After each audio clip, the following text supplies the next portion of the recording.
Bismillahi walibni waruhil kudus al-ilahul wahid demi nama Bapa, Putra, dan Rohul Kudus ketiganya yang esa. Shalom sahabat yang dikasih oleh Tuhan.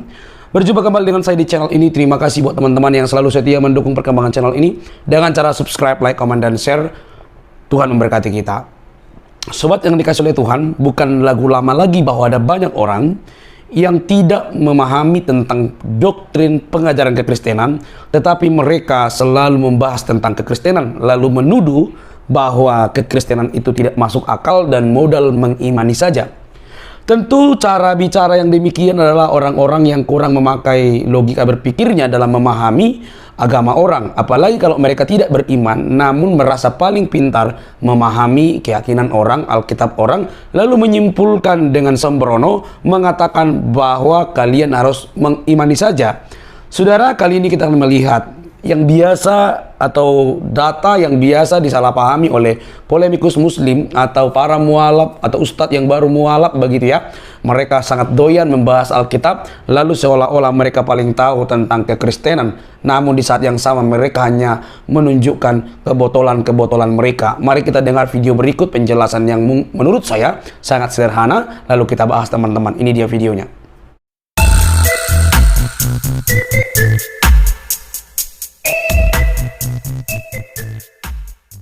Diamankan oleh gereja Katolik. Ustaz kayaknya lupa nge-share. Suaranya ada tadi? Sudah jelas, ada kok. Suaranya juga ada. Lanjut. Bentar. Oke, suaranya ada tadi. Oke. Tadi kayaknya lupa. Baik, saya ulangi screen-nya. Kita dengar ya, ini tanggapan Ilya, pernyataan Ilya yang ada di podcastnya Deddy Corbuzier. Dan agama. Kita nonton yang siapa yang kemarin mengebom bom Natal di Filipina? Muslim. Ya, kalau saya mau buka belak-belakan apa yang Muslim lakukan, teroris yang Muslim lakukan, wah luar biasa. Saya heran kamu bisa masuk ke dalam agama teroris jadi Corbuzier. Saya mau stop sampai di sini. Saya gatal juga mengomentari ini ya. Agama seperti apa Parah, Dedi. yang dia masuki? Kita lihat ya. Kamu oportunis kamu, Dedi. Lo kita sudah tahu lah, demi mencari subscriber, demi mencari duit, apalagi? Iya. Aduh. Gak usah ngomong agama, Dedi. Gak usah, subjektif banget kamu.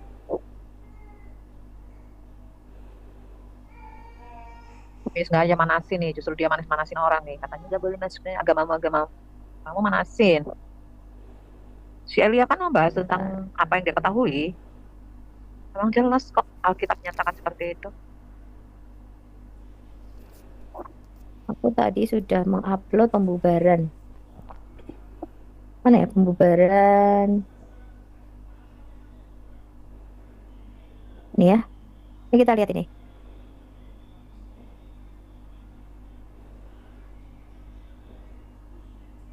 Bentar ya. Kita akan lihat. Ini yang katanya agama damai, lakum dinukum waliyadin, kata Deddy. Kita lihat, ini adalah warga Cilebut Bogor dilarang merayakan ibadah Natal di rumah sendiri. Bayangin, ini merayakan ibadah Natal sampai dijaga polisi sekian banyak, teman-teman. Kita lihat ya. Waduh, ngeri banget ini. Pelanggaran hak pribadi loh. Setiap orang punya hak loh untuk merayakan, untuk melakukan agama mereka, syarat agamanya. Kok suaranya nggak keluar? Oh itu ya. Tampak sejumlah warga berdiri di sekitar depan rumah umat Kristiani.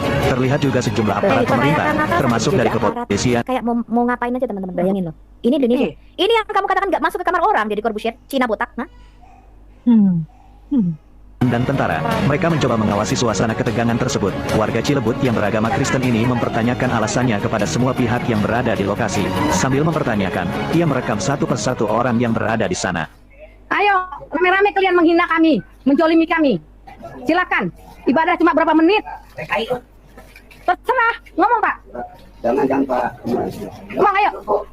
Silakan, ayo. Ini saya viralkan ke seluruh teman saya. Teman saya juga bukan orang-orang kecil ya. Ayo kumpul semua. Viral, warga Cilebut Bogor dilarang. Siapa yang masuk ke kamar orang, teman-teman? Itu yang kamu katakan Cina botak, lakum dinukum waliyadin? Itu. Pernah nggak ada orang Kristen membubarkan sholat atau pengajian yang dilakukan di rumah-rumah? Gak pernah, Bu. Gak kepo, orang Kristen mah nggak kepo. Nggak urusan. Kamu pasang toa gede-gede itu nggak urusan. Nggak ada urusan. Video kedua yang saya mau komentar ini tadi sudah yang pertama ya. Ini Alia Miron. Sekarang kita video yang kedua. Saya mau komentarin ini. Jadi siapa yang masuk ke kamar orang teman-teman? Kurang Ya, ajar. itu yang maling seandainya. teriak maling, teriak maling, Bu. Ya, maling teriak maling. Nah, ini. Udah dicuci otak, dia udah dicuci otaknya sama Gus Miftah. Saya minta tolong Bu, dibacain Bu ini. Iya. Dari peristiwa Peristiwa yang lebih peristiwa. mengerikan dan memilukan daripada tragedi manapun menurut Critolus, penulis Yunani yang cenderung memihak Usmani, kaum perempuan diringkus paksa dari kamar tidur mereka. Anak-anak dipisahkan dari orang tua mereka. Orang tua dan perempuan yang tidak mampu melarikan diri dari rumah dibantai tanpa belas kasihan. Tolong di-mute dulu, Bro Dev. Bersama dengan orang-orang cacat mental, manula, penderita lepra dan orang lumpuh. Nah, bayi-bayi yang baru lahir dilempar ke halaman. Dilempar ke halaman, mana sih bayi-bayi yang baru lahir dilempar ke halaman. Perempuan dan anak-anak diperkosa, kerumunan tawanan diikat sekenanya. Ini yang oleh dilakukan Muslim ya teman-teman. Ini waktu perang apa nih, Fit? Sebentar. Silakan di-unmute. Sumbernya mana dalam perang apa, Fit? Dev, yang itu. itu mengenai detik-detik jatuhnya Konstantinopel. Wow. Di Itu ketika ma- tentara Muslim menyerbu Konstantinopel pada waktu itu yang negara Kristen ya. Betul. Dan itu Luar di biasa. mana? Bukunya namanya apa, Fit? Itu Fit. Namanya detik-detik jatuhnya Konstantinopel di tangan Muslim. Wow. Oh, itu apa, Indonesia Wow. atau apa? Bahasa Indonesia. Dan juga sebenarnya aku punya yang aslinya bahasa Inggris, tapi ini terjemahannya dalam bahasa Indonesia. Bukunya kayak gini Wow. ntar ya. Kita lihat ya teman-teman ya. Tentara Muslim ini ya memperkosa wanita, anak-anak dibunuh tanpa belas kasihan, luar biasa. Dan juga saya punya buku selain ini, yaitu namanya tuh Guts Battalion. Nanti saya akan buktikan. Ini Ya, bukunya kayak gini. ini ya. Detik-detik. Ini buku aslinya teman-teman. Detik-detik jatuhnya Konstantinopel ke tangan Muslim. Apa yang dilakukan pada waktu mereka menyerbu Konstantinopel dan menjadikannya Istanbul? Kita lihat. Gitu. Ini apa di halaman 289 yang saya kutip tadi. Jadi di situ dikatakan di mana kaum biarawan itu dipisahkan dan orang-orang yang perempuan-perempuan khususnya dan anak-anak yang muda itu diperkosa. Itu sedangkan yang laki-laki itu dikerja paksa serta dibunuh. Itu diringkus, dibunuh semua. Itu. Dan juga ini buku yang satunya namanya itu bentar ya. Namanya itu God Battalion. Ntar aku tunjukin. Jadi sangat Jangan sampai kok kebuka aplikasi micet lagi. itu makanya itu. Di dalam Blender. Kebuka aplikasi micet. Hai Ita. Hai Ita. Aduh. Ya. Nah, ini. Di mana Lihat ini apa yang dilakukan Islam teman-teman ya. di sini dikatakan waktu penyerangan di Yerusalem. Nih. Di Indonesia juga waktu Poso. Jadi saya mendengar banyak cerita dari saksi-saksi mata orang-orang Kristen yang survive pada waktu pembantaian itu ya teman-teman ya. Di Ambon dan di Poso. Mereka sedang cerita, tapi ini tidak terekspos di Indonesia teman-teman. Jadi mereka berpikir bahwa Muslim ini baik-baik aja. Ternyata pemerkosa dan perampok ya. Ini nih. Ini dari namanya nih God Battalion, Case for the Crusader. Ini dari narasi awalnya. Di sini dikatakan, I want come to be now as his farewell. Ya ini. Ya, ini lihat nih. Nanti Gusok dibaca. Muhammad is said to have told his followers. Muhammad dikatakan berkata kepada para pengikutnya, I was ordered to fight until all men until they say the shahada ya, there's no God but Allah. Aku diperintahkan untuk memerangi semua manusia sampai mereka mengucapkan la ilaha illallah. Wow. Ya, sampai ini Jadi yang sampai dikatakan lakum dinukum waliyadin surah Al-Kafirun yang dikutip itu surat yang itu salah satu ayat yang dibatalkan, betul nggak Fit? betul. Itu loh surat Makkiyah yang dibatalkan dengan surat Madaniyah ini loh, surat At-Taubah ayat 29. Bunuh orang-orang kafir itu. Dan ini dikatakan nih, slash the idolaters. Ini wherever Bunuh, yet bantai semua penyembah berhala, kata mereka, dimanapun kamu menjumpai mereka, bawa mereka, take them captives, ditawan, besiege them, kepung mereka, and prepare for them each ambush. Disuruh apa? Dikepung, diambus, disergap. Wow. Nih. Jadi Gitu. mereka tuh menyebarkan Islam dengan peperangan dan pedang, teman-teman. Bu, testimoni opa dari papaku, opa dari papaku dan mamaku. Mana sih Keduanya opa dari papaku, apa dari opaku? Opaku dari papa dan mama. Keduanya tuh dipotong loh, Bu. Dipotong karena Iya. mereka nggak Nggak boleh Disunat, masuk disunat. Mereka nggak Jangan, mau masuk jangan, Islam. jangan bilang dipotong, Bu, disunat, Bu. Lehernya disunat. Ya, lehernya disunat sampai meter, mati. Kali Itu. penggal. Dua-dua dipenggal, Bu. Keduanya karena nggak mau ucapkan itu kalimat syahadat. Nah. Nggak mau. Aku tambah dikit ya, Pak ya, izin ya, Pak ya. Jadi, kalau yang mengatakan dan memfitnah para crusader itu hoax semua. Itu pembodohan, jujur aja. Dan ini sebenarnya yang dilakukan oleh Ronstadt, Dr. Ronstadt, ini membuktikan bahwa crusader ini sesungguhnya ini untuk mencegah terjadinya perbudakan agar tidak merambat ke seluruh dunia. Ini Betul. namanya bukunya. Kalau bukan karena perang salib teman-teman, maka seluruh Eropa tuh ada di bawah perbudakan Islam. Mereka kan Betul. berjizya kepada orang-orang Islam. Ya. Ini bukunya ini. Jangan pernah Awalnya. melupakan sejarah teman-teman. Anda harus belajar dari sejarah ini. Anda harus belajar. Siapa itu agama Islam? Islam dan politik tidak bisa dipisahkan. Makanya mereka mau mendirikan syariat Islam di Indonesia, teman-teman. Iya. Saya kasih tahu Anda, ya. Anda harus hati-hati dengan agama ini. Di dalam Quran dikatakan, ketika kamu lemah, kamu berusaha untuk berdamai dengan mereka. Tetapi ketika kamu menjadi kuat, upper hand, artinya ketika kamu menjadi mayoritas, ketika Islam menjadi mayoritas di negara itu, maka kamu harus mereka harus mendapati kekerasan di dalam diri kamu. Mereka akan mulai ngelunjak, teman-teman. Dan ini terjadi di Kanada, terjadi juga di New York, ya, termasuk di Washington DC. Di Washington DC itu ada satu daerah yang syariat Islam, teman-teman. Luar biasa ya, ada polisi syariahnya di Washington DC di Amerika. Ya, jadi mereka akan ngelunjak, teman-teman. Ini agama ini bagikan ular. Kalau kecil lucu, kelihatannya imut, kayak ulil ya, ulat kecil, ulat bulu kecil. Begitu ular ini membesar, dia akan mencaplok kamu, teman-teman. Hati-hati dengan ideologi yang bernama kultus agama Islam ini. Kamu tidak bisa biarkan itu berkembang di Indonesia. Berantas sampai habis, teman-teman. Ya, Yes. tekan ideologi Islam ini. Kasihi umatnya, betul, kasih orangnya, tapi tekan ideologinya. Kenapa? Karena ini ideologi anti-Kristus yang menentang pengenalan akan Allah yang benar. Memang tidak mudah, teman-teman, tidak mudah. Ada banyak orang yang blow on seperti si botak ini, yang Anda lihat di depan saya ini, ya, yang seakan-akan mempromosikan agama Islam. Karena apa? Dia tidak tahu. Saya yakin ini orang-orang seperti ini tidak pernah baca Alkitab. Betul, teman-teman? Sama seperti Capi. Ya, tidak pernah baca Alkitab, makanya nggak tahu. Dan tidak punya hubungan pribadi dengan Tuhan. Gampang dibodohi. Kenapa? Karena jualan agama. Saya kasih tahu Anda. Kalau Anda lihat komal-komal TikTok, ya, itu paling laris itu komal Indonesia.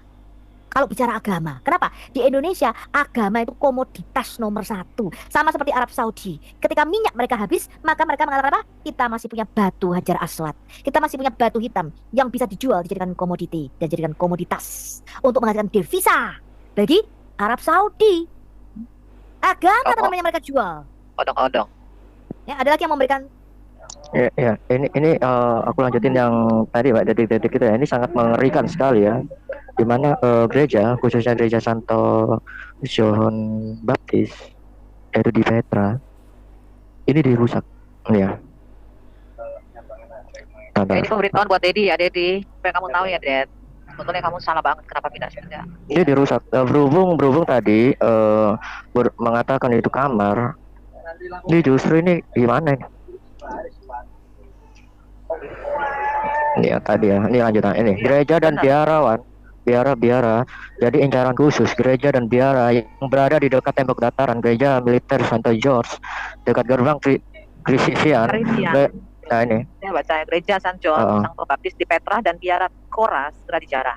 Ikon Hode Gracia yang memiliki kekuatan mujizat dihancurkan dari 4 keping dan dibagi-bagi kepada prajurit karena kerangkanya terbuat dari logam mulia. Salib-salib diturunkan dari langit-langit gereja. Makam para santo dibongkar dan dari harta karun yang tersimpan di sana. Isi makam dilululantakkan dan dibuang ke jalanan. Harta karun gereja, piala-piala untuk Nisa dan artefak-artefak suci serta jubah-jubah mewah yang bersulap emas dan perata batu permata dikumpulkan dan dilebur. Altar dirobohkan, dinding gereja dan altar dirusak demi mencari emas. Patung santo Tuhan yang disucikan menjadi saksi adegan pemerkosaan. Menurut Leonard, di dalam ruang biarawati dipaksa keluar. Di dalam ruang biara dipaksa keluar dan diperkosa. Para rahib dibunuh di kamar-kamar mereka atau digiring ke gereja di tempat mereka beribadah. Didorong dengan siksaan dan penghinaan. Kuburan para kaisar dibongkar dan balok-balok besi untuk mencari emas. Ini adalah ribuan hal mengerikan lain yang terjadi. Catat Christophilus dengan nada sedih. Dalam beberapa jam saja, Konstantinopel Kristen yang berusia 1000 tahun hampir lenyap seluruhnya. Stop, udah itu aja, Bu. Jadi ini nih, ini apa? Dirusak loh, dirusak. Inilah Muslim, teman-teman. Muslim. Islam, ini agama Islam yang sebenarnya. Ini wajah Islam yang sebenarnya. Nih, dirusak loh. Apakah ini yang dimaksud damar? Ini yang dimaksud lakum dinukum walyadin. Ya. Tuh. benar. Iya. Jadi yang aku titip pertanyaan satu aja ya. Sekarang saya tanya ke Deddy Kobusier, sesungguhnya negara agama penjajah itu sesungguhnya siapa? Agama Siapa? penjajah. Nah, itu aja. Karena terbukti. Siapa yang menyebarkan agama dengan pedang? Nah, itu. Kalau VOC Belanda membawa agama Kristen 350 tahun Indonesia dijajah, masa nggak bisa sih mengkristenkan seluruh Indonesia, betul nggak? Betul. Masa nggak bisa Sementara dengan Belanda tekanan punya senjata dan semua. tekanan pedang? Sedangkan perang padrinya Imam Bonjol saja bisa mengislamkan sebagian orang-orang Batak, betul? Nggak semua, karena waktu Betul. itu dia tercegah. Itu hanya satu perang padri loh teman-teman, bisa mengislamkan separuh dari orang-orang Batak, suku-suku Batak di sini. Apalagi 350 tahun, kenapa nggak bisa menjadikan Indonesia negara Kristen? Hah? Botol.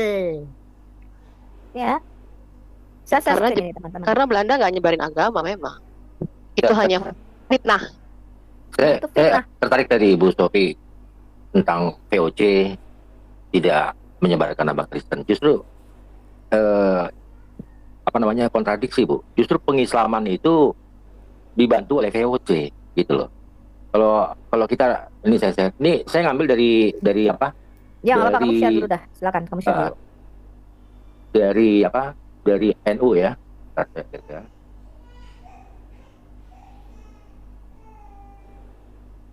Kalau kita lihat Itu di juga sini, dengan Mesir ya teman-teman. Mesir itu diislamkan dengan pedangnya. Mesir itu Iya. negara Kristen Koptik ya. ya kan, pengislaman oleh VOC gitu. Lihat ini pengislamannya oleh Nah, VOC justru. oleh Jadi bukan VOC VOC yang justru. mengkristenkan. VOC Iya. mengislamkan. Botol ya. Justru VOC selama ini kan framing dari mereka Iya, seolah-olah ini situs dijajah apa? oleh- Nahdlatul Ulama ya, bukan orang Betul. NU ini. dijajah oleh Belanda katanya. Kalau memang kita dijajah oleh Belanda dalam kurung VOC ya, tentu sudah 90% Kristen di Indonesia, Kristen atau Katolik. Faktanya kan tidak seperti itu. Ini pemutarbalikan fakta ini ya yang nggak diketahui oleh teman-teman Islam gitu. Bisa Seolah- turunin dikit ke Ya. bawah lagi dikit karena di situ berjasa untuk apa? Bukan turun Dalam penyebaran Stop. Islam. Nah, Nih, Betul. jadi VOC selalu dianggap identik dengan misi kekristenan. Ini bukan data sejarah yang valid katanya. VOC adalah apa? Badan organisasi dagang murni, nggak peduli sama agama, yang penting untung cuan. VOC tidak saja memperalat Islam untuk menggempur Katolik. Dalam babat sejarah Belambangan, VOC bahkan menjadi pihak yang paling berjasa dalam penyebaran Islam. Kenapa? Karena dia nggak peduli mau Islam mau apa, yang penting Iya. penting hitungan gua untung. Karena dia apa? Orang dagang, betul nggak? Betul. betul. Datang Dia pedagang. dagang. Tentu kalau orang dagang, dia punya tentara. Tentara itu untuk melindungi perdagangannya dia. Ini kan kerajaan-kerajaan di Nusantara dulu selalu memakai jasanya VOC gitu loh. Jadi Belanda ini VOC tidak menjajah. Bergening. Ini yang salah diartikan gitu loh. Ini Ya kan? bargaining antara pemerintah dengan mereka, jadi nggak ada urusan Betul. dengan agama. Iya kan? Ini udah jelas kok. Ini dari situsnya NU ya. Para ulama menyebarkan Islam di Nusantara memerankan diri dari badan diajarkan oleh Nabi Muhammad SAW. Berarti Dan sebar seterusnya. porok sendiri, sebar Ya, porok sendiri. artinya ini mereka melakukan penyebaran Islam dengan bantuan VOC. VOC waktu itu punya tentara, otomatis dengan gampang gitu loh. Salah satu contoh perang Padri. Saya dari Bataknya gitu ya. Dulu tahun 1860 kita itu agamanya Parmalim gitu loh. Itu udah anteng aja, no problem. Gitu. Setelah pemberontakan ya kan, menyebarlah mulai dari Tapanuli Selatan, mulai dari Minang dulu, Tapanuli Selatan, terus ke atas sampai Tapanuli Tengah. Itu penyebarannya seperti itu gitu loh, melalui pedang. Jadi identik daripada mereka memang penyebaran itu melalui pedang sudah diakui oleh Ustadz gitu loh, kan ada videonya juga kan. Jadi nggak usah dipungkiri lah, memang hampir 1 juta orang Batak waktu itu mati gitu loh ya. Ini fakta sejarah. Juga sedikit ya. Iya, 1 juta. Bayangkan tahun 1860 1 juta orang, artinya penduduk di Sumatera Utara itu kan baru sedikit, hampir 1 juta loh gitu loh. Itu pun terhenti penyerangannya itu karena yang mati ini menyebarkan penyakit, di situlah terhenti gitu. Ini teman-teman dari Batak juga, yang terutama yang Batak Dale ya, Batak yang memang nggak ngerti sejarah, apalagi kalau yang masih Islam ya, baca sejarah. Dengan baca sejarah Anda tahu, mungkin ada salah satu dari nenek moyang Anda juga yang waktu itu ikut mati ya di genocide gitu loh oleh mereka. Jadi tipikal genocide ini memang udah dari Arab Saudi gitu loh, itu disebarkan ke daerah-daerah lain, jadi melalui pedang ya. Jadi siarnya Islam ini melalui pedang, titik, tidak ada yang lain. Nah, saya mau komentari masalah Deddy Kobusier ya. Deddy Kobusier waktu itu mengomentari Elia, seolah-olah Elia masuk ke kandang orang. Saya mau tanya nih, Deddy Kobusier, 4 tahun yang lalu setelah Anda waktu itu convert ke Islam, Anda mengomentari tentang Natal. Natal seolah-olah ya itu kebiasaan pagan gitu loh. Kok Anda yang sudah pindah ke Islam terus mau ngomentari masalah Natal, itu menyakiti kami loh umat Kristen gitu loh. Waduh. Jadi sebelum Anda mengomentari Elia, Maling itu maling. sebelum Anda mengomentari lu, Elia, botak, ngaca lu. Anda berkaca, Dedi, Gak punya kaca jangan lu, karena beliin kebutuhan kaca. konten, kebutuhan duit, cuan, Anda lupa gitu loh. Jejak digitalnya masih ada kalau kita share, ya. Jadi Hapus, ya, suruh hapus saja, suruh hapus. hapus jadi Anda congornya itu pakai otak sedikit, Anda kepalanya udah botak, otomatis itu Anda kan pasti intelijensi tinggi gitu loh. Mengomentari orang sementara Anda sendiri pernah melakukan hal yang sama. Anda menyeberang ke kamar orang Kalau gitu botak loh. artinya pinter. Saya pinter, betul. Botak semakin Ini kok makin dodol gitu loh. Tapi ya itulah, mungkin syarat jadi muslim itu harus botok, Bu. Itu aja tambahan saya. Silakan dilanjut, teman-teman. Iya. Itu kepalamu yang botak isinya apa sih? Hah? Segumpal lemper, segumpal adonan lemper, apa ada otaknya di situ? Hah? Jangan gatel deh, masuk-masuk ke kamar kami.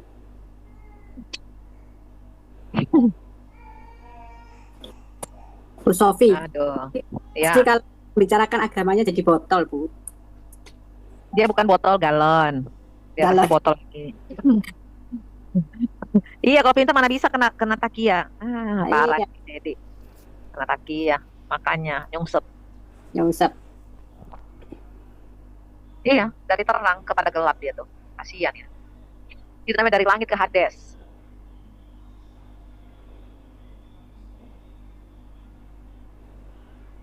Ya. Nah ini dia. Sehari bersama Deddy Corbuzier. Semalam bersama Deddy Corbuzier. Makanya Den, jangan mentang-mentang udah Sorry, mau gua kalah kepental. langsung berubah. Oh pantesan aku tunggu-tunggunya mana ini. Iya si Deddy. Nah udah. Ini saya sharekan ya kelebihan Muhammad. Ini lihat ini. Ini dari kitab Fathul Bari volume 1 halaman 282. Imam Hafiz dan Ibnu Hajar ya, segede ini nih. Di dalam kitab Fathul Bari dikatakan barang siapa takut akan Allah, maka Allah akan selalu membangkitkan nafsu birahinya. Dan ketahuilah ini adalah suatu keistimewaan dari Nabi Shallallahu Alaihi Wasallam, apa? Nafsu birahinya selalu bangkit sehingga ia selalu bersenggama dengan seluruh wanita yang dimilikinya setiap hari. Seluruh wanita. Ini kelebihan Muhammad ini. Diberikan 30 kali zakar kuda. Buktinya itu, saya perlihatkan sama Anda.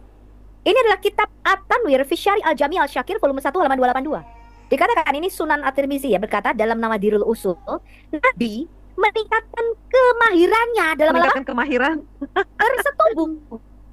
Karena Aduh. cahaya mata kebajikan dan dia penuh cahaya itu. Ini kalau orang penuh iman itu biasanya menyembuhkan orang sakit, membangkitkan orang mati. Kalau Muhammad enggak. Sehingga Meningkatkan kenikmatan kemahiran. mengalir ke dalam darah dan urat nadi sehingga hasratnya untuk bersetubuh selalu dibangkitkan. Masya Allah, Amin. innalillahi wa inna ilaihi raji'un.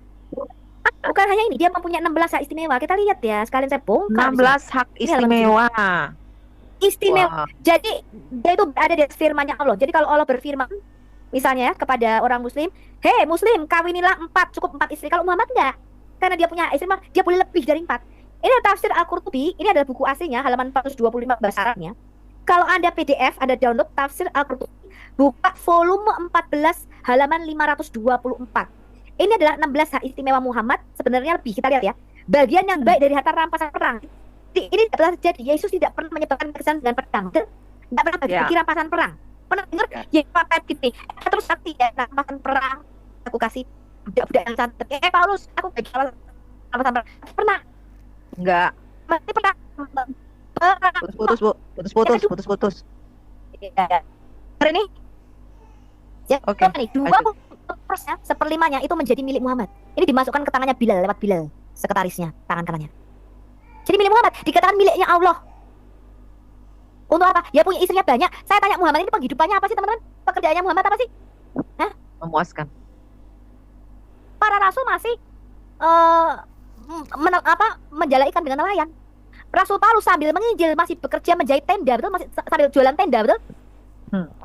Lah Muhammad ini kerjanya apa selain kawin? Loh tadi loh, mana sempat kerja? Lah wong nafsu birainya selalu bangkit. Coba Anda punya karyawan di kantor, titipnya selalu tuing. Gimana mau kerja? Hah? Saya tanya. Ngaceng terus. Disuruh kamu kerjain ini. Bentar Bu lagi ngaceng. Kamu selesaikan ini ya, pakai Microsoft. Bentar Bu lagi ngaceng. Loh, kamu kok ngaceng terus tuh? Iya Bu, karena dada saya penuh dengan iman, maka nafsu birahi saya selalu dibangkitkan. What the hell? selalu bersenggama dengan istrinya setiap hari. Saya tanya, waktu dia mendapatkan wahyu itu kira-kira kapan itu? Antara jatah istri pertama dengan istri kedua atau bagaimana tiba-tiba dapat wahyu begitu atau bagaimana itu? Orang mendapatkan wahyu dia, Musa berpuasa 40 hari 40 malam, betul? Iya. Turunlah 10 perintah Allah, dia mengkuduskan diri sampai wajahnya bercahaya. Anda baca itu, Musa puasa tidak bersetubuh. Bahkan dikatakan, ketika kamu mau menghadap Allah 3 hari, itu umat Israel diwajibkan puasa, tidak boleh bersetubuh, betul? Betul. Kamu baca kitab Taurat Musa. Lah kalau Muhammad itu bersenggama dengan istrinya setiap hari, kapan dapat wahyunya? Gitu loh pertanyaan saya. Bu, poin 3 Bu, nomor 3 coba baca Bu. Poin Nomor 3 itu. Dia mempunyai hak istimewa al-wisal, boleh bersenggama dengan siapa saja. Pingsan aku mendengarnya. Ini adalah surat Al-Ahzab surat 33 ayat 50. Siapa saja wanita mukmin boleh menyerahkan dirinya kepada Nabi untuk apa? Diwik-wik. Kemudian hak istimewa lainnya ini apa? Boleh memiliki lebih dari 4 istri. Jadi dia berada di atas firman-Nya si Allah. Kalau Allah berkata kawin 4 aja nak. Muhammad berkata lebih, istimewa aku Nabi yuk. 12. Lebih, belum budak-budak seksnya. Dan dia boleh nikah tanpa mahar, tanpa wali, tanpa saksi. Loh, kok enak banget. Ketika Zainab itulah sama Muhammad, ketika itu disuruh menceraikan Zainab binti Jas, lalu Zainab berkata, ya Rasul, siapa saksi pernikahan kita? Allah dan Jibril. Udah tinggi. Kok bisa loh? Kok bisa loh saksi perkawinan Allah dan Jibril loh? Gara-gara ingin keburu melik-lik Zainab. Dia langsung menyetubuhi Zainab tanpa mahar, tanpa wali, tanpa saksi, atau tabrak deh. Luar biasa yang satu. Itu tadi dikatakan Gus Miftah adalah semua manusia di dunia ini memuji-muji Muhammad. Mulia. Yang mengikuti sunnah Nabimu menggawi babu. Dia dipotong sama istrinya. Dia mengikuti sunnah Nabi. Dia puji menikah anak umur 7 tahun. Lo dimasukkan ke 2 tahun. Padahal Aduh, hilang. Ya teman-teman, coba Sinyal, di ini dulu. sinyal itu sinyal ya. Ya sinyal, lanjut Coki, lanjut. Ya itu tadi poin 10 itu. Kalau Poin ada 10 dia ya? memandang wajah perempuan, matanya memandang wajah perempuan, suami wajib untuk menceraikan istrinya. Jadi Iya, klaim dari teman-teman Muslim ya. Bu Sofi udah ada. Silakan lanjut Bu Sofi. poin 10. nih, poin 10 ini paling kurang ajar. Dia mata Nabi mengingini seorang wanita jatuh, matanya jatuh nih. Wih cantik, molek, montok. Ya, maka suaminya wajib menceraikannya. Lah kurang ajar loh nek sekarang bro. Dan demikian Nabi bebas untuk mensenggamainya. Masya Allah. Ini adalah salah satu hak istimewa Nabi dalam kasus Zainab. Belum berarti tidak berarti dia tidak menjalankan Taurat ya, karena Taurat kan jangan mengingini istri sesamamu. Berarti nggak ada Taurat. Jangan ngomong hukum Taurat, Bujul. Itu justru dia banyak melanggar hukum Taurat. Kan waktu itu udah dibahas sama kiamat, inget gak? Ini yang lain, inilah ya, harta miliknya tidak diwariskan kepada siapapun, istrinya nggak boleh nikah lagi, ya ini dialah ya. Ini hak istimewa ke-17, diperbolehkan baginya merampas makanan dan minuman dari siapapun yang lapar dan haus mati. Ya. Aduh, ini ajaran mana pula ini Nabi lebih penting dari kaum mukmin manapun. Setiap muslim harus melindungi Nabi. Ingat pada waktu perang, Muhammad ini berkata dan menjanjikan surga. Barang siapa melindungi aku, maka surga akan kujanjikan. Orang-orang tuh mati buat dia. Yesus mati buat kita. Muhammad menyuruh orang mati buat dia. Orang ajar. Ya. Aduh, Nabi Soleh. Kemudian apa? Dia mempunyai 5 kelebihan dibandingkan Nabi lain. Muhammad berkata begini, aku diberikan 5 kelebihan. Ini hak istimewa yang ke-20. Aduh. Bahwa aku diberikan kemenangan melalui teror. Pada waktu CP, saya ingat banget tahun 2019-2020, kata-kata teror ini masih ada di sunnah.com. Begitu dibongkar sama CP, diganti diganti ketakutan. Teror atau ketakutan dimasukkan di dalam hati musuhnya dalam jarak 1 bulan perjalanan jauhnya. Ini hak istimewa Muhammad. Yang ke-20. Jadi waktu dengar nama Muhammad, itu bukannya kalau dengar nama Yesus orang pada datang, betul? Wah, ada kesembuhan, ada KKR, dikasih makan. Kalau sama Yesus belum enggak, 5 roti 2 ikan dikasih makan. Begitu dengar nama Muhammad, dalam jarak 1 bulan perjalanan jauhnya, ketakutan dan teror, teman-teman. Bu, yang poin 16, Bu, poin 16, Bu. Waduh, itu parah nomor 16 tadi. Nomor 16 itu kalau dia habis menceraikan nggak boleh nikah tuh perempuan. Kasihan amat ya. Iya, waduh. Itu salah satu istimewa Muhammad. Ini yang katanya seluruh alam memuji-muji Muhammad. Ya. Memuji. Ini Ilyas. Ini surah Al-An'am, surah binatang ternak ya. Saya nggak tahu kenapa nama-nama binatang ini menjadi ayat-ayat Quran ya. Jadi Quran ini isinya kebun binatang semua, kumpulan sapi betina, laba-laba, semut, gajah, kuda, apa meneh? Macam-macam binatang kumpul di sini. Salah satunya adalah binatang ternak. Ini adalah surah binatang ternak ayat 85. Dikatakan Zakaria, Yahya, Isa, dan Ilyas. Ilyas inilah Nabi Elia mereka klaim. Elia itu artinya Yahweh adalah Allah. Mari kita baca Al-Quran surah 7 ayat 157 pada situs kemenak.co.id. Kita lihat, betul ini situsnya Kemenak. Mari kita baca tafsirnya. Tafsir Tahlili. Kita turun ke bawah. Dalam tafsir ini mengutip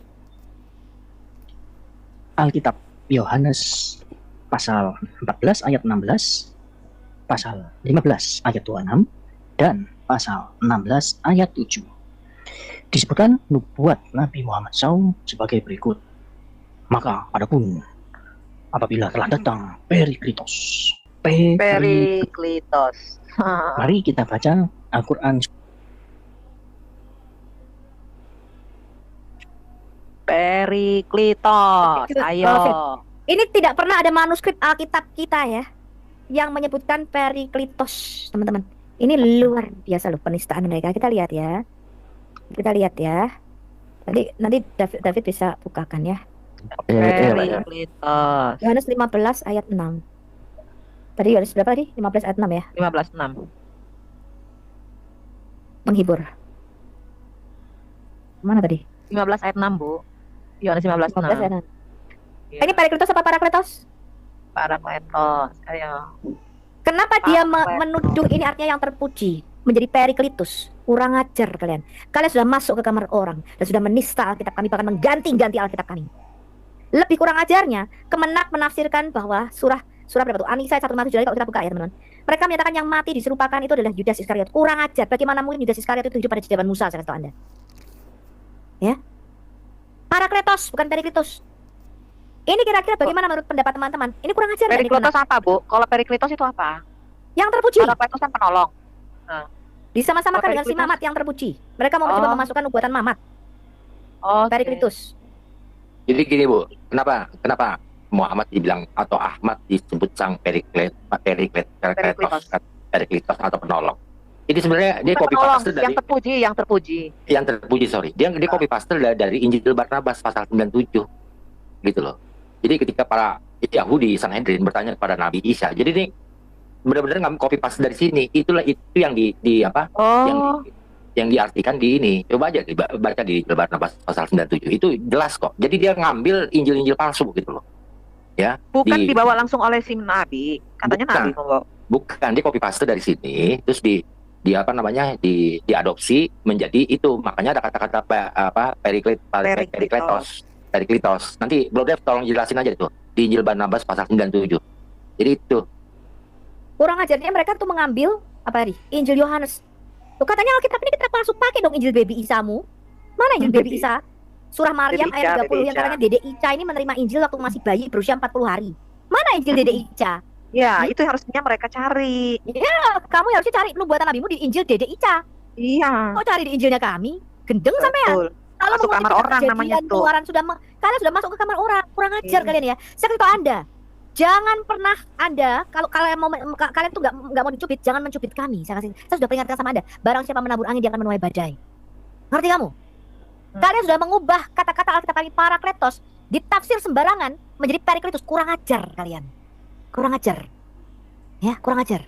Sudah mengata-ngatai Alkitab kami dipalsukan tapi masih ngambil bahkan mengubah Alkitab kami. Coba Fit dibuka tadi Quran Kemenak. Ya aku sekalian aku mau nambahin juga ya bahwa klaim ini juga pernah dipakai, nanti saya akan buktikan. Nah ini nggak tahu ya maksudnya apa. Di sini dikatakan ini Periklitos ini tidak kami kenal itu loh, nggak ada nama tidak dikenal ya. Periklitos itu nggak ada. Periklitos nggak ada dalam Alkitab ya. Oke. Namanya itu Parakletos. Parakletos, bukan Periklitos Kemenak. Aduh, kalian nih memalukan. Nih, dia dikutip Yohanes 14 ayat 16. Yohanes 15 ayat 26. Nih, Yohanes 16 ayat 7. Nih, ini disambung-sambungkan. Ya, harusnya itu para Kletos namanya harusnya gitu. Nah, dari sini ini aja sudah terbukti bahwa ada salah satu sekte ya, sekte bidat namanya tuh bidat mani. Hal yang sama gitu loh. Mengaklaim dirinya itu adalah para Kletos. Nih, Bidat Mani mengatakan dirinya Parakletos. Dia Parakletos tadi Periklitos, jadi jelas mengarah kepada sang junjungan ya. nih, the second important title ascribed to money is siapa? Parakletos. Paraklet. Nih. Dan dia menyatakan bahwa ini loh, the following passage shows that the title goes back to money himself. Nih, maka dirinya itu loh, mengklaim bahwa itu adalah dirinya. Iya. Itu. Makanya nih. Berarti setiap orang bisa mengklaim dirinya sebagai Parakletos ya. Nih, the church, the savior of the savior we recite. Praise to the head. My apostle began. You ask me about the time. Setiap orang pun boleh Bu menafsirkan Periklitos, tapi Iya. tidak untuk dibuat kitab. Tetapi itu apakah itu yang akan pengakuan dari dipercayai umat. atas tentang Parakletos? Apakah itu pengakuan memang bahwa Yesus mengatakan aku akan mengirim seorang Parakletos? Iya, itu yang dikejar sama si Louis Prasetyo Kesinanda. Iya. Dan ini juga siapa namanya? Si Mani juga mengaku dirinya adalah Parakletos. Apa kalian juga harus percaya? Nih. Makanya nggak heran bahwa jauh sebelum mereka lahir ada salah satu sekte di abad ketiga yaitu agama Mani.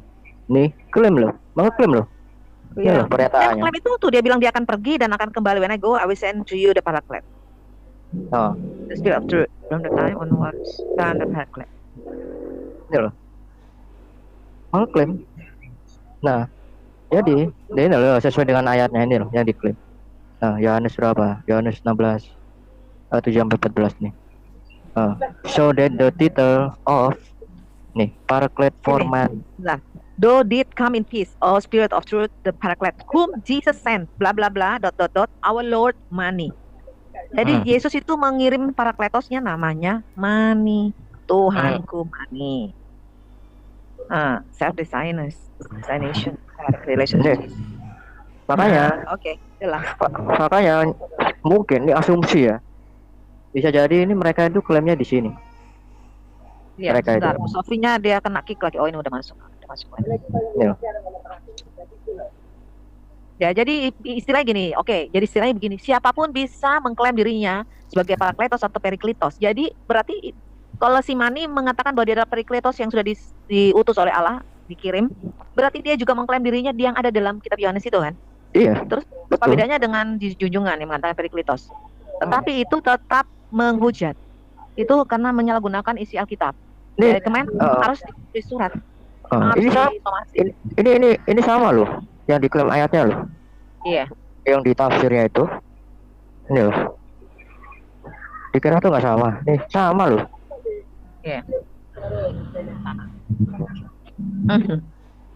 Oh iya, tafsiran itu lah yang diambil semua tuh, bayangin tuh. Kitab apa aja tuh diambil? Kejadian, Keluaran. Waduh, semuanya diambil. Ya, diambil. Itu namanya masuk kamar orang tanpa bilang-bilang. Kitab kita kan Paulus rasul palsu, tapi ada juga loh kitab-kitab rasul Paulus diambil. Tuh poin berapa tuh Dev di atasnya atas dikit. Di situ dituliskan ayat poin 2, kedatangan Nabi Muhammad telah diberitakan dalam Taurat dan Injil. Memang ada. Oh, itu yang disebut sebagai Periklitos ya. Ini loh. Yohanes 14 ayat 16 nih. Kejadian 21 ayat 13-18. Coba aku lihat apa tuh kejadian 31. Nah, klaim sepihak ya. Apakah duduk bersama dengan para ahli kitab dan kemudian membuat satu konsili namanya? Mana boro-boro Bu? Iya. Dan mengangkat tafsir ini. Ini mengangkat tafsir liar ini. Kejadian 1 tadi berapa? Bentar. Kejadian 21. Oh, seorang nabi di tengah-tengahmu. Wah, goblok. Itu seorang nabi seperti Musa kok. Botol. Mana ada Musa kawin bocil. Musa menggauli babu kayak nabimu. Nah, ini aku luruskan juga ya mengenai Ulangan 18 ayat 15. Ini ada dua pandangan, baik pandangan Samaria dengan pandangan Yahudi.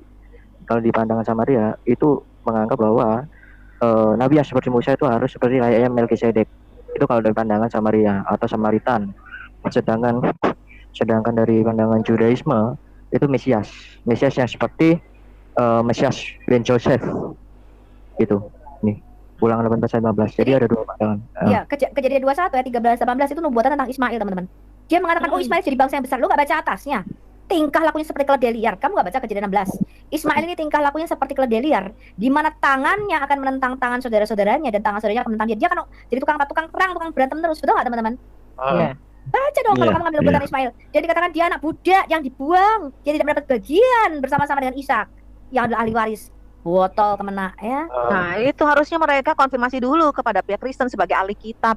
Tanya dulu, ini benar nggak nih? Bagaimana kalau kami masukkan ini, bisa nggak? Itu nggak etis kalian ya, masuk kamar orang seperti pencuri. Mencuri kalian ya, tukang nyolong. Spanyol, separuh kalian ya. Nih, 11 Kejadian 11 ayat 13 dikutip. Bayangin loh, Ismail itu saudaranya Israel kan goblok. Ismail itu kan omnya, saudaranya Israel adalah Esau kaum Edom, betul nggak teman-teman? Kejadian sebab Ismail adalah saudaranya yang tua dari Isa. Nih, Alkitab dia ngutip kitab Kejadian 11:13. Bawahnya tuh apa tuh? Nabi akhir zaman. Kejadian 11 ayat 13. Akan datang seorang nabi akhir zaman nanti dari keturunan Ismail. Emang ada yang tuh ini parah nih cocok. Waduh, parah ini kemenang. Ini keliru nih. Ini silsilah. Loh, Kejadian 11 ayat 13 aku bacakan ya. Arpaksad masih hidup 403 tahun setelah ia memperanakan Selah dan ia memperanakan anak-anak laki dan perempuan. Maksud lo? Jadi malu kita, jadi malu. Comot ini, comot aja nih. Aduh. Keliru kan Selah yang dikutip. Terus kemudian dalam kitab Kalnes, apa tuh kitab Kalnes? Gue baru dengar. Atasnya juga atasnya. Kitab sendiri. Stop. Kemudian dalam kitab Kalnes terdapat kata yang seperti kalau kok Kalnes sih? Apa itu kitab Kalnes tahu apa sih? Ada. Gak tahu. Aku baru dengar. Fit yang seperti Nabi Musa itu kan, Yesus Kristus kan nabi yang harusnya seperti Nabi Musa. Nabi akan datang yang seperti Nabi Musa. Ya, kita punya presentasi. Itu kitab Kalpanas, Bu. Kita lihat ya, mereka mengganti katanya Isa ini yang mereka samakan dengan Tuhan Yesus diganti Yudas Iskariot, kan kurang ajar. Mereka menafsirkan ayat Alkitab kita, coba lanjut terus. Aduh. Nubuatan Gunung Paran dibilang Muhammad botol. Yohanes 14 ayat 16. 15. Paran adalah nama salah satu bukit di Mekah. Menurunkan wahyu kepada Muhammad. Waduh, orang ngambil semua dari kitab-kitab perjanjian lama baru nih. Alkitab Kristen nih. Katanya Injilnya lakum dinukum wal yadin, Katanya agamamu. Kok ngambil kitab kita kan nyolong, ini namanya Spanyol ya, separuh nyolong kitabmu itu ya. Terus bayangin semua diambil. Semua yang ada tentang nubuatan ditindahkan. Dari mana kamu dapat ini nubuatan? Ini cocokologi nih. Dari Kristus. Iya. Makanya yang saya excuse ini Bu, yang mengenai Yohanes ini. Ternyata sebelum dia lahir, sebelum mereka ada, ya ini agama mana itu yang saya tunjukin tadi, gitu loh. Nah, jangan-jangan nih.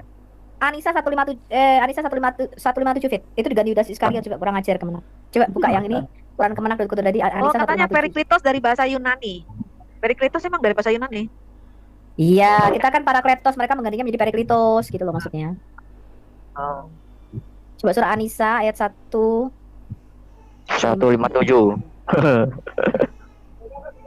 Aduh, gimana nih tampilnya nih? Bingungisasi. Tar. 157. Anissa. Bawah, waduh. Pecah belau. Nah, gimana dengan mereka yang mengambil kitab sembarangan? Alkitab Kristen dengan sembarangan. Mereka cuman Elianya bicara dikit itu sudah lembaga negara loh ini. Wah, negara loh ini. Lembaga negara loh ini. Indonesia ya, negara pemerintah Indonesia ini pemerintah Indonesia. Nanti kita lihat tanggapan. Ini bisa digugat ini. Ya, kurang ajar ini ya. Bahkan mereka mengganti ini, kita lihat Anissa 157 Fit, coba Fit. Tafsirnya. Ini Isa Al-Masih dari Anissa 153 sampai 157. Ini dibunuh pada zaman Musa ya, teman-teman ya, kalau Anda baca. Jadi yang membunuh Isa ini adalah Bani Israel zaman Musa. 157. Kemarin kemana tuh pendeta-pendeta yang ngomong Isa Al-Masih Yesus Kristus mana itu? Coba suruh mereka dulu laporan dulu tuh. Berani nggak Lapor, ngelaporin bos. Kemenak?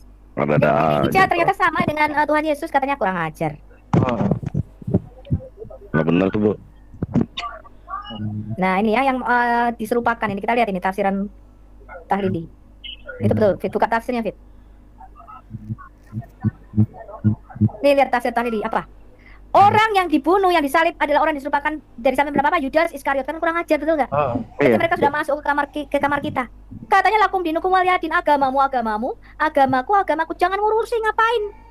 Terus lalu kamu menyamakan sama dengan Tuhan Yesus. So, kalian menyembah Yudas Iskariot, kan kurang ajar, kalian yang menyebabkan perpecahan agama di Indonesia, betul? Ini juga muslim orang senang, kalian tuh menyembah Yudas Iskariot. Pret, gua kentuti kalian, kemenak. Ya, kurang ajar kalian. Ya. Yang jahatnya Bu, yang jahatnya ini mereka menuduh Elia katanya merencanakan harus merevisi Al-Quran, padahal kan yang dimaksud Elia masalah tafsir ini gitu. Iya. Karena ini jahat banget mereka ini. Orang kata-kata reformasi aja bisa diganti jadi revisi kok. Wow. Lo kan kalian tahu muslim itu denger aja sulit, betul, kayak nabinya nggak bisa baca tulis. Kata Elia reformasi tafsir kemenak, dibilang revisi ayat Quran, kan botol. Otak kalian itu di mana? Itu bahasa Indonesia sederhana loh. Sok-sokan jago bahasa Arab, mau debat sama saya pakai bahasa Inggris. Bahasanya yes no sekalian. Bahasa Indonesia saja kalian nggak ngerti kok. Betul nggak teman-teman? Benar. Tapi ini Bu Sofi ini berandai-andai aja Bu ya.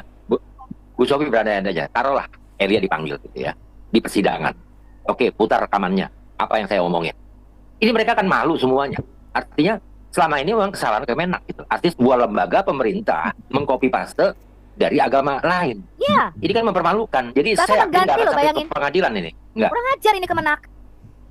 Ya, mereka mengatakan kita ini beriman pada Yudas Iskariot, kan kurang ajar tuh teman-teman. Wah, itu aduh, parah itu dikeluarin dari murid Yesus itu. Dikeluarin dari murid Yesus kok dijadikan panutan, pengganti. Justru Kemenak melanggar undang-undang ITE, melanggar undang-undang Ini penistaan penyebaran berita agama. hoax, betul? Iya, ini Penyebaran berita hoax ini. Apalagi ini menyangkut akidah orang lain, akidah orang Tuhan lain. Yesus mengatakan Tuhan Yesus diganti oleh Yudas Iskariot, ini penyebaran berita hoax. Fakta sejarah membuktikan yang disalib itu Tuhan Yesus. Kalau kamu mengatakan diserupakan, sedangkan Maria ibu Yesus dalam berarti ada di situ, berarti mereka tertipu. Siapa yang menipu? Si Allah, betul nggak? Kurang ajar ini. Memang Allah seperti namanya Kairul Makirin. Siapa nama Allah? Kairul Makirin. Tahu nggak arti Kairul Makirin? Penipu terbaik. Itu adalah nama dari si Allah. Yudas Dusta terbaik. Yudas itu bunuh diri. Gimana sih mereka tuh? Waduh. Tapi jadi Allahnya ini nggak kenal sejarah. Allahnya ini pelupa. Buktinya nama Hawa aja nggak ada di Quran. Kan aneh gitu. Tapi giliran Teman-teman turun masih ingat nggak siapa yang ingat ayat? teman-teman masih ingat nggak yang ngelaporin Yahya kemarin itu siapa ya?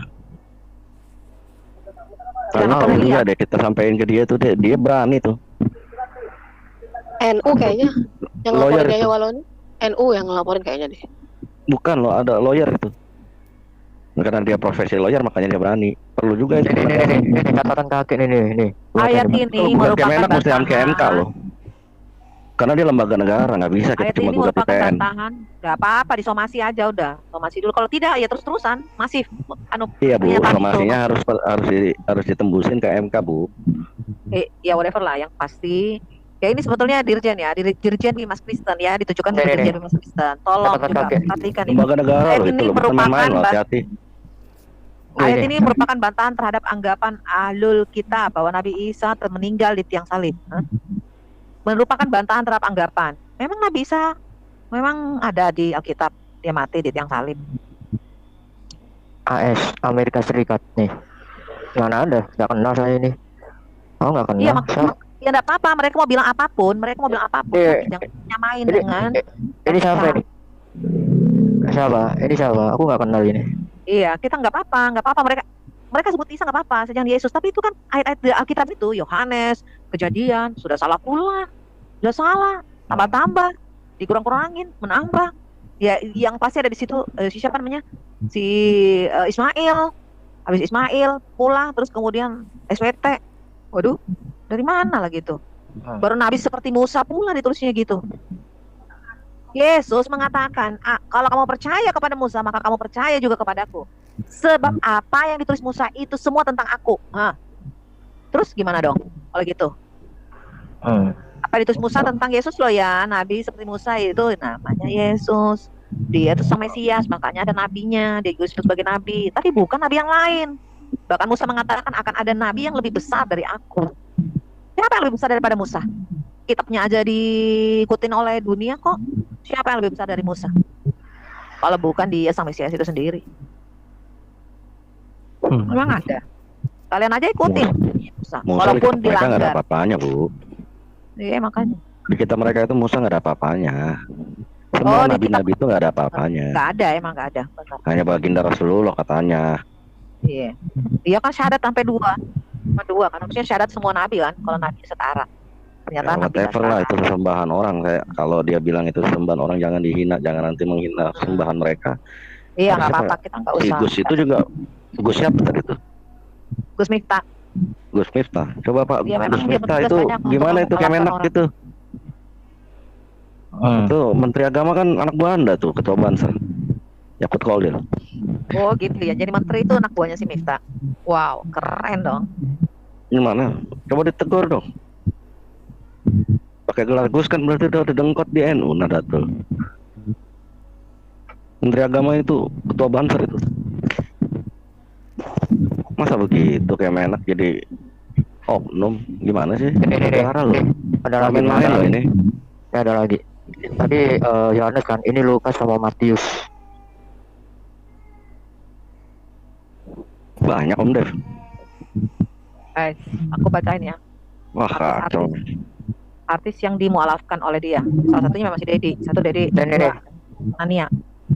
hal itu dapat dilihat dari kitab Injil yang asli lo ya. Asli lo, bukan palsu lo. Hal ini dapat dilihat dalam kitab Injil yang asli.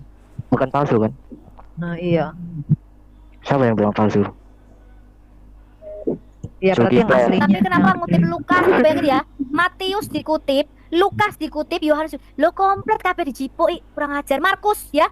Markus 12 ayat 28 30. Markus, kita Markus diambil. Matius 4 ayat 10 diambil. Lukas berapa itu? Lukas 18 ayat 19 diambil. Yohanes 20 ayat 17 diambil. Loh kok Matius, Markus, Lukas, Yohanes komplit diambil ya teman-teman? Ini loh Pak, Injil yang asli loh. Yang asli loh. Injil yang asli. Lu katanya Injil yang asli itu yang ada di keteknya Dede Ica. Iya, tapi kitab Injil yang asli mereka katakan begini. Yes, nah ini yang dikutip. Jadi kitab Injil yang asli ini Matius, Markus, Lukas, Yohanes ini. Lu katanya Injil Dede Ica. Lu Injil Dede Ica enggak ada, Injil Dede Ica enggak ada.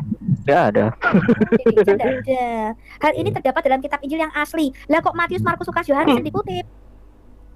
Iya, tapi di situ mereka mengatakan jadi yang Injil yang asli itu yang dibawa oleh si Dede Ica mengatakan bahwa dia Yesus memarahi mereka bahwa hanya kepada Tuhan Allah saja kamu sembah. Jadi jangan Yesus memarahi setan karena mau menyembah dia selain Allah. Nah, dan selanjutnya dalam Lukas dan Yohanes Allah menerangkan bahwa Isa dengan tegas berkata memang ada Isa di dalam Lukas dan Yohanes bahwa orang-orang yang bersekutu dengan Allah dan sesuatu baik dan malaikat binatang batu maut dia mendapat surga. Lo kok mirip-mirip kayak pernyataan yang ada dalam tentang Yesus ya? Kok Isa ini? Berarti ini namanya katanya kitab asli. Asli anunya, asli bohongnya. Ini yang dibawa si Dede Ica nih. Bukan kita loh yang ngomong Injil yang asli. Biasanya kan mereka kan bilangnya, oh Injil ini palsu. Nah ini ngomong asli. Gimana? No. Iya, Injil yang asli, yang ini Injil yang asli dibawa oleh Dede Ica. Nah, dibawa oleh Tapi di dalam Injil Matius, Markus, Lukas, Yohanes itu Yesus adalah Allah dan anak Allah loh. Tuh. Gimana ini?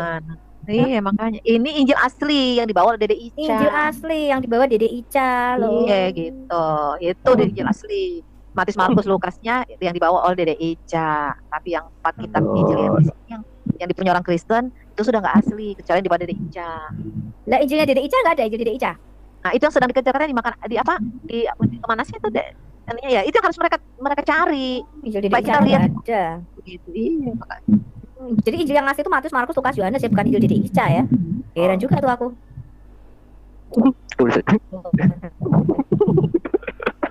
Aduh. Jadi bingung aku. Dikutip semua. Oke.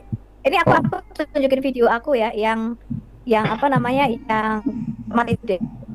Yang kemenak menista ya. Kemenak. Jadi ya sebelum Elia itu sebenarnya saya sudah membuat ini lebih dari setahun nih.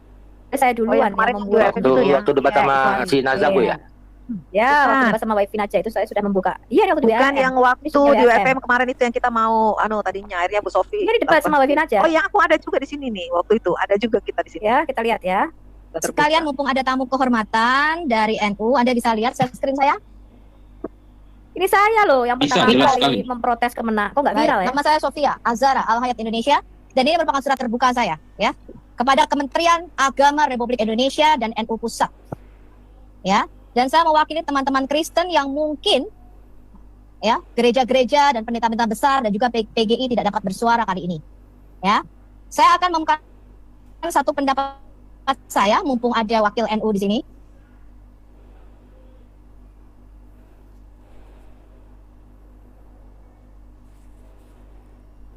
Saya mengajukan satu keberatan dan surat terbuka untuk Kemenak. Anda bisa lihat share screen saya? Bisa, jelas sekali.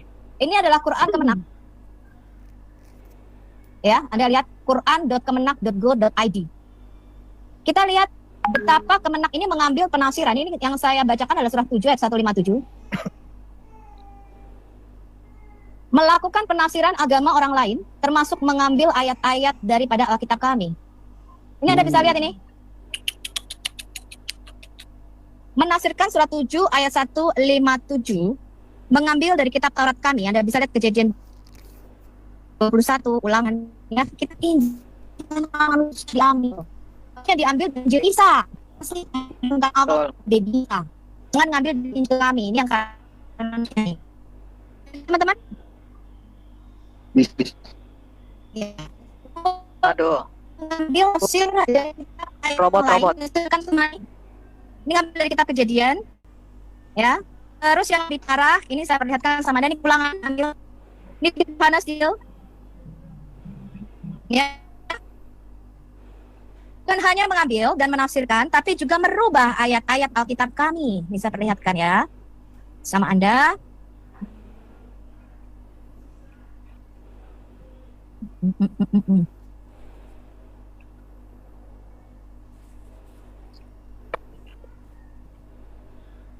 Ini sejak tahun berapa ya mereka Surat 5 buat ayat penistaan 72. begini?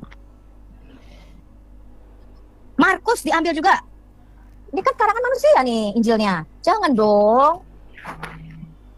Ya, jangan diambil dari kitab Matius, Markus, jangan dong. Ini kan Injil karangan manusia. Ya, saya harap Kemenak ya, dari Lukas, Yohanes, wah lengkap loh ini. Matius diambil, Markus, Lukas, Yohanes, teman-teman. Ini Quran 5 ayat 72. Sekarang kita lihat Quran 4, surah 4 ayat 157. Bahkan membuat cerita Yudas Iskariot diserupakan dengan Isa Al-Masih katanya. Jadi ini menafsirkan dan mengambil, dan yang paling parah saya perlihatkan ya, harusnya ada ini sebentar ya. Anda mengganti kata, ini sama seperti yang dilakukan Yonatan Nandar, mengganti kata Parakletos menjadi Periklitos. Saya perlihatkan sama Anda ya. Mana ya, kemarin saya sudah catat. Nah ini teman-teman, Anda lihat ini, saya perbesar loh ini.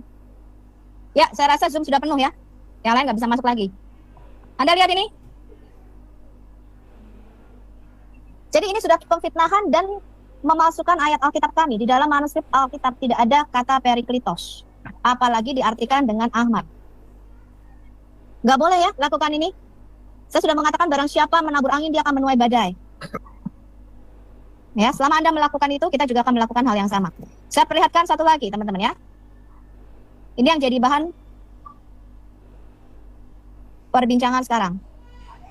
Anda lihat Ini yang saya? PPKN, teman-teman, kita protes dan berhasil Iya, kita jelas rubah. sekali. Ya, saya harap ketua NU dan Departemen Pendidikan, saya masih punya banyak sebenarnya, tapi saya membedakan satu aja.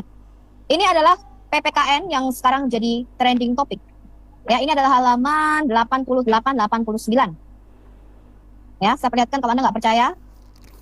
Ya, sampul depannya. Anda lihat ini. Pendidikan Pancasila dan Kewarganegaraan. SMP kelas berapa ini? 7. Kelas 7. Ini tahun 2021 ya. Zaim Ukrawi dan Ruslinawati. Ini logonya kementerian ya. Kementerian Pendidikan, Kebudayaan, Riset dan Teknologi, Badan Penelitian dan Pengembangan dan Perbukuan Pusat Kurikulum. Kita lihat apa yang mereka ajarkan. Ini saya perlihatkan sama Anda ini. Penerbitnya adalah Pusat Kurikulum dan Perbukuan, Badan Penelitian dan Pengembangan dan Perbukuan Kementerian Pendidikan, Kebudayaan, Riset dan Teknologi, Jalan Gunung Sahari Raya nomor 4, Jakarta Pusat. Sekarang kita lihat tahun terbitnya Jakarta Juni 2021, berarti masih sekitar nggak sampai setahun. Ya. Sekarang kita lihat apa isinya. Saya sudah mengatakan jangan melampaui batas. Jangan melampaui batas agamamu. Kita lihat ini halaman 88-89. Billy bisa baca nggak, Bill? Tolong bacakan, Bill. Oke. Kristen Protestan. Agama Kristen Protestan mulai berkembang setelah kedatangan bangsa Eropa, terutama Belanda dan Inggris. Sabar ya, agak arti miringkan dulu handphoneku. Sekitar abad ke-17, Tuhannya adalah Allah, Bunda Maria, dan Yesus Kristus sebagai tiga yang tunggal atau Trinitas. Injil menjadi kitab sucinya. Umat Kristen Protestan wajib beribadah setiap akhir pekan di gereja masing-masing. Luar biasa.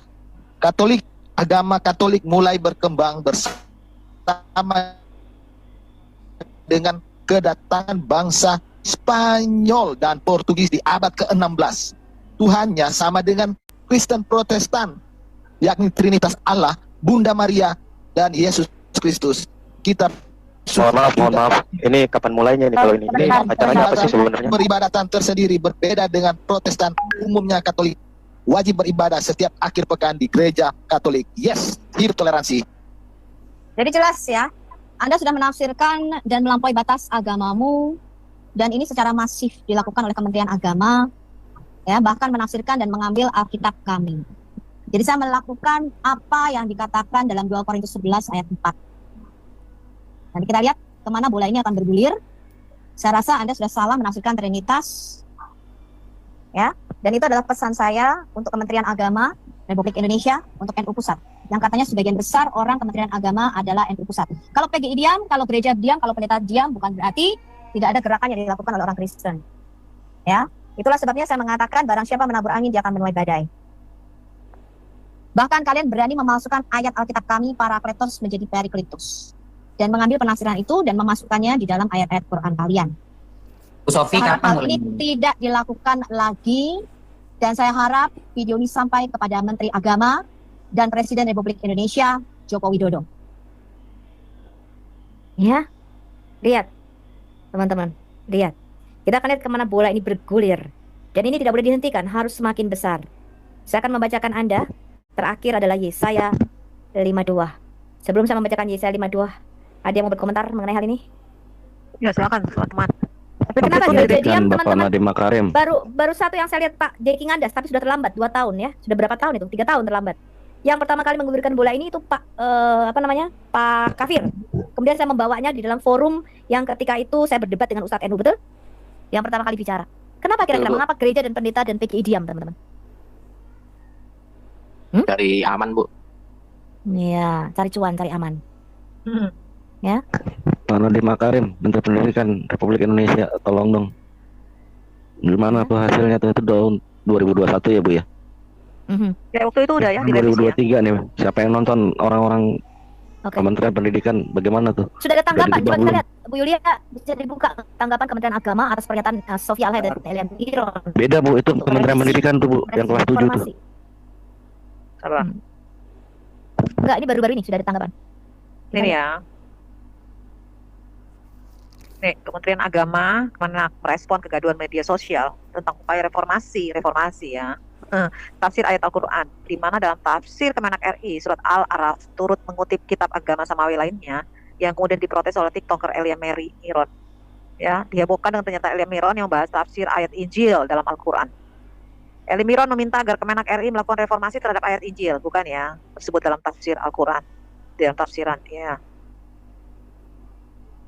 Juga seorang perempuan juga menegaskan bahwa tafsir kitab suci agama Islam memang sudah lama dan tetap tidak berubah. Seorang perempuan muslim, perempuan muslim.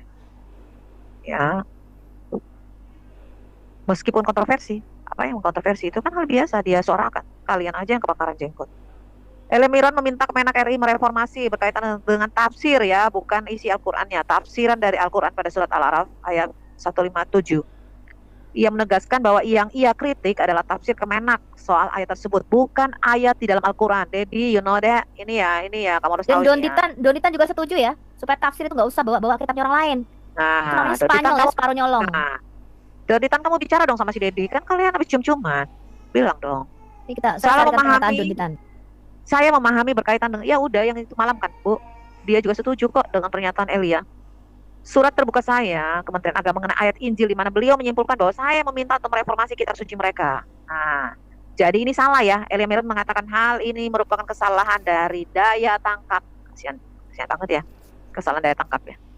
Ya, jadi yang dia minta bukan mereformasi kitab suci, tapi minta supaya ayat Injil itu tidak ditafsirkan, tidak ditafsirkan salah. Coba lihat responnya ke bawah, responnya Kemenak apa coba? Kemudian merespon surat terbuka itu kepala atasnya lagi. Ini. Keyakinan kami tidak digunakan untuk mendukung tafsir keyakinan lain. Itu bawahnya itu loh. Nah, nih, karena bagaimanapun ayat-ayat Injil dalam kekristenan hanya dimengerti oleh kami sendiri, kata Elia Miron ya. Kemudian merespon surat terbuka Elia, Kepala Pusat Kerukunan Umat Beragama, Sekretaris Jenderal Kementerian Agama, Dr.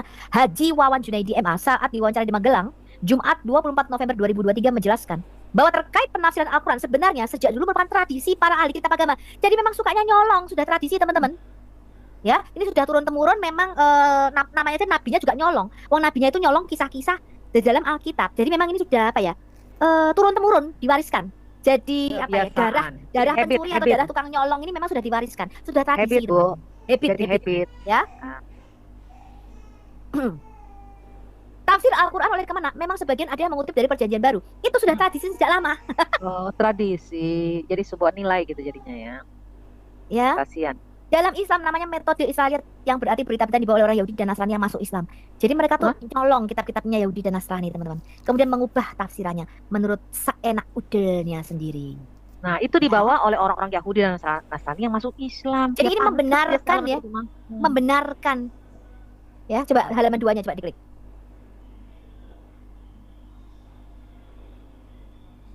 Jadi tradisi nyolong ini memang sudah ada. Bahkan kemarin Pak siapa ya menunjukkan Al-Quran tahun 1971 juga sama, nyolong Alkitab ternyata teman-teman. Itu sudah nganu. Saya juga baru tahu itu ternyata memang sudah habit.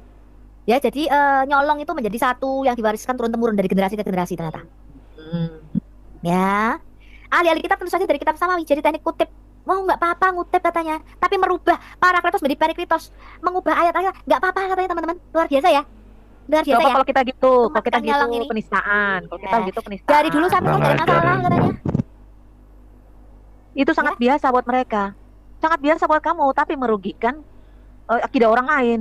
Jangan sedikit-sedikit menilai buruk lalu diluapkan di media sosial, padahal si akun TikTok kan dia bukan ahli sejarah, bukan ahli kitab. Bisa jadi justru tidak tahu sejarah panjangnya. Tiba-tiba menanggapi penafsiran Al-Quran itu kan buru-buru. Hei, saya tantang kamu, di mana manuskrip Alkitab kami ditulis Periklitos. Saya akan berikan identitas saya. Ya, saya akan buka kamera, saya akan mualaf kalau ditulis Periklitos. Betul nggak teman-teman? Betul. Tukang nyolong. Setuju, Bu. Setuju. Umat tukang nyolong, tunjukkan sama saya di mana manuskrip Alkitab kami menulis Periklitos. Dan di mana ayat Alkitab kami menyatakan Tuhan Yesus itu diserupakan dengan Yudas Iskariot. Hah? Mana? Ya, sebelum melayangkan kritik, apalagi meminta reformasi tafsir Al-Quran, harusnya Elia melakukan konsultasi dulu kepada para ahli kitab. Loh, pendeta diem kok, PGI diem kok. Nggak berani ngomong kok sama kalian kok. Mau konsultasi ke siapa? Konsultasi ke Gilbert Tumendong, konsultasi ke Philip Pantopa, konsultasi ke Pak Akip Pentong, konsultasi ke siapa lagi? Pak Esa Soru. Lah mereka diam kok. Bu, terus konsultasi apa? Ini kan hal yang memang terbuka. Ini kritik ini terbuka, kan udah tahu, semua orang udah tahu kok, anak-anak SMP juga udah tahu. Siapa ahli kitab siapa? Wah, gundulmu, palamu, peyang, mulutmu bau menyan. Ya, coba nih teman-teman tanggapi nih. Ya nggak ada masalah kalau misalnya dia melayangkan kritik, karena ini hal yang memang Alkitab mengatakan A, mereka melakukan B. Itu berarti penyelewengan terhadap isi Alkitab dan harus dikritik supaya diubah. Iya kan? Masa ada Parakletos jadi Periklitos, dan itu translationnya itu memang jauh beda, jauh banget. Satu penolong, roh penolong itu yang disampaikan di dalam Alkitab. Tapi kalau Periklitos itu yang mulia, itu siapa yang mulia? Mereka sudah berani maksudnya apa? Ya, mengubah. Bahkan kami orang Kristen yang memakai kitabnya Yahudi tidak berani loh kami menafsirkan sembarangan. Iya. Tidak berani kami mengubah kitabnya Yahudi. Itu menjelaskan. Kita perlu penjelasan dari mereka. Kita lihat ini sekarang videonya Donitan. Coba itu di close dulu. Kurang ajar. Jadi mereka excuse ya teman-teman ya. Udah biasa katanya nyolong. Oh, tradisi yang diturunkan dari dulu gak ada masalah katanya waktu kita nyolong. Tradisi nyolong gak masalah ya. Kita lihat ya. Elia itu kan di sebuah videonya di TikTok itu kan menuntut atau membuat atau mengirim surat terbuka kepada Kementerian Agama Republik Indonesia untuk tidak mengutip-ngutip ayat Bible di dalam tafsir Quran. Khususnya itu ada di surat Al-A'raf kalau nggak salah ayat 157. Memang di situ saya tahu dari saya Donitan yang ngomong duluan saya. Dulu saya udah lama tahu, saya udah pernah punya pikiran yang sebenarnya kurang lebih sama dengan Elia lah. Dalam hal ini saya setuju dengan Elia. Sama. Ya, karena kita sebagai umat Islam sudah tahu dan yakin bahwa Taurat, Zabur, Injil yang disebutkan di dalam Quran itu bukan Bible-nya Yahudi, bukan Bible-nya Kristen. Jadi kenapa menafsirkan Quran menggunakan ayat-ayat mereka? Itu saya setuju. Nah, berdasarkan itu videonya Elia itu sudah saya kirim ke MUI. Ya, saya kirim ke MUI dan saya minta difasilitasi kalau bisa saya ketemulah sama stafnya Kemenak bagian tafsir gitu. Ya. Saya pengen ngobrol gitu. Itu tanggapan dari saya ya. Yes sir. Tapi kalau gitu Kemenak juga harus keluarkan kata Allah dari Bible dong, biar fair. Nah, iya maksud saya, kalau saya memang punya kesempatan bisa bicara dengan Kemenak, saya akan mengungkapkan juga keberatan Muslim terhadap Bible. Kayaknya dong. Keluar. Ya. Kita orang Kristen santai aja, nggak ada masalah. Siapa ngomong tuh? Rifa ya? Kita lihat kata Allah itu dipakai oleh orang Kristen apa orang Muslim duluan? Kristen, Bu. Tapi kalau mereka cocokologi. Kristen Syria, Kristen Ortodok Timur. Botol kan goblok itu Cina satu lagi tuh goblok juga tuh. Saya heran ya ini. Mereka kok nggak pinter-pinter ya? Di dalam inskripsi Jabat dan inskripsi Ummul Jamal itu sudah duluan orang Kristen Arab menggunakan kata al-ilah, Allah. Ya. Goblok kau. Botolnya keterlaluan itu, kepalanya kayak Deddy Corbuzier itu, kepala botol. Bunder, isi otaknya nggak ada, cuma isinya apem. Ya kan Alkitab itu diterjemahkan dalam bahasa Indonesia, bukan bahasa Arab. Jadi karena diterjemahkan dalam bahasa apem Indonesia, sama kayak nabinya, junjungan apem itu perempuan. namanya Allah. Ya Allah, memang Allah. Masa kita mau bilang nama yang lain karena itu bahasa Indonesia? Itu kan terjemahan bahasa Indonesia. Jadi harus menggunakan kata Allah supaya dipahami orang lain gitu loh.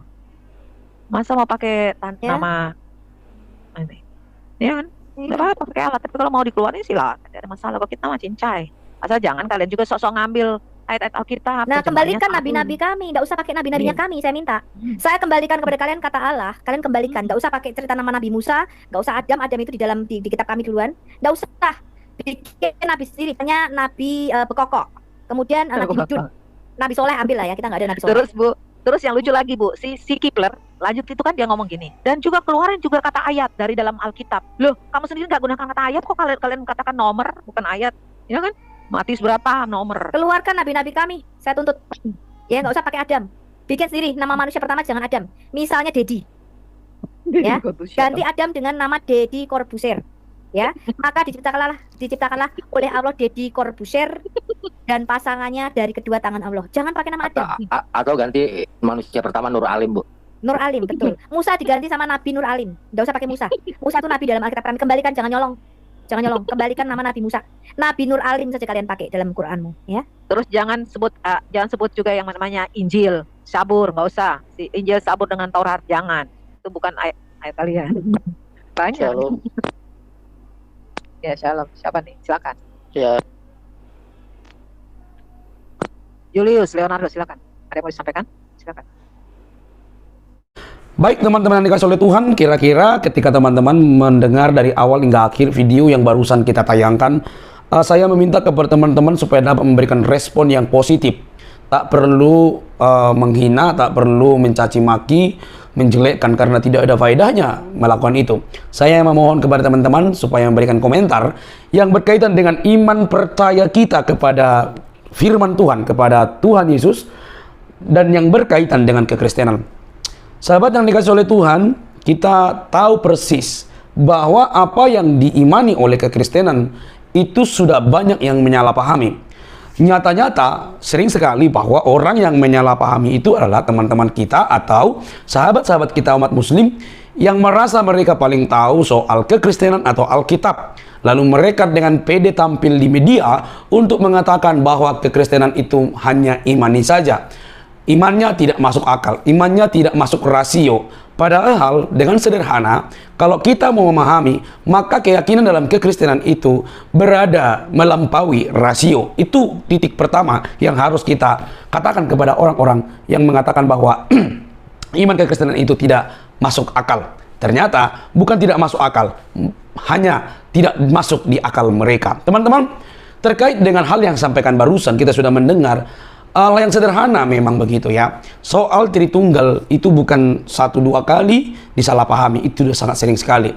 Bapa punya firman dan punya roh, begitu ya. Bapa punya firman dan punya roh, begitu. Bapa mengutus firman, sang firman ke dunia, itulah Yesus. Ya, dan Roh Kudus yang keluar dari sang Bapa dan sang Anak, itulah Roh Kudus. Mereka adalah satu dalam kealahan yang bisa dibedakan. Jadi teman-teman, sesederhana itu. Tetapi kalau misalnya ada teman-teman kita menganggap bahwa Trinitas itu bukan, tidak masuk akal, tidak masuk rasio, pertama yang harus dipahami bahwa mereka sebenarnya yang tidak mau berpikir atau malas berpikir atau memang tidak punya akal untuk memikirkan hal itu. Nah, teman-teman dikasih oleh Tuhan, ditambah lagi bahwa sahabat-sahabat kita, teman-teman kita yang terkasih, para mualaf begitu ya, para mualaf yang merasa paling punya literatur dan sejarah yang paling bagus, mengatakan bahwa Yesus itu satu tambah satu, kok satu begitu ya. Ini kan logikanya itu terbalik gitu ya, terbalik sekali. Yang perlu kita pikirkan adalah bukan soal 1 tambah 1 tambah 1 atau menghitung bak pau 1 ditambah bak pau 1 ditambah bak pau 1. Itu tidak boleh dipakai untuk memahami Allah kekristenan. Lalu bagaimana? Kita harus memahami Allah kekristenan itu bagaimana, harus ada itu. Bagaimana Allahnya orang Kristen. Karena kita tidak berbicara soal hitungan, tapi kita bicara tentang metafisik. Atau kita berbicara bagaimana Allahnya kekristenan itu. Maka kalau sudah ditanya begitu, maka kita menjelaskan Allah Bapa, Anak dan Roh Kudus sehakikat dalam kealahan, dalam keilahian, namun dapat dibedakan di dalam karya-karyanya. Sesimpel itu, tapi masih banyak orang berkata tidak masuk akal. Sederhananya, mereka tidak punya akal untuk memahami akal itu, teman-teman ya. Karena Allah kita berada di atas rasio. Kita harus menundukkan dirinya. Sekalipun bisa dijelaskan si detail, si gampang itu, namun itu bukan berarti kita dapat memahami Allah seutuhnya gitu ya. Karena kita sedang mempelajari Allah yang tidak terbatas itu, yang besar itu. Jadi kalau ada teman-teman kita muslim berkata demikian, ya kalau kita sudah jelaskan namun tidak mengerti, ya biar aja lah mereka memahami Allah mereka ya gitu ya. Nah, teman-teman tidak perlu kepanasan gitu ya. Kalau Anda tidak memahami, kalau Anda tidak mau belajar, kalau Anda hanya bermodal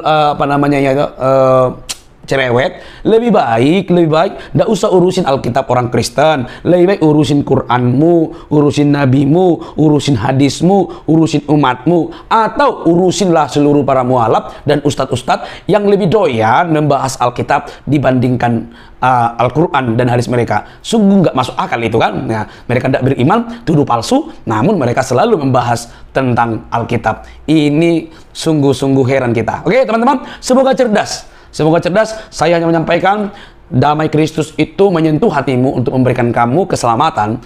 Datanglah kepada Dia karena Dialah juru selamat yang menyelamatkan kita dari dosa. Sampai di sini video teman-teman. Jangan lupa untuk mendukung dengan cara subscribe, like, komen, dan share. Sampai ketemu di video selanjutnya. Bye bye.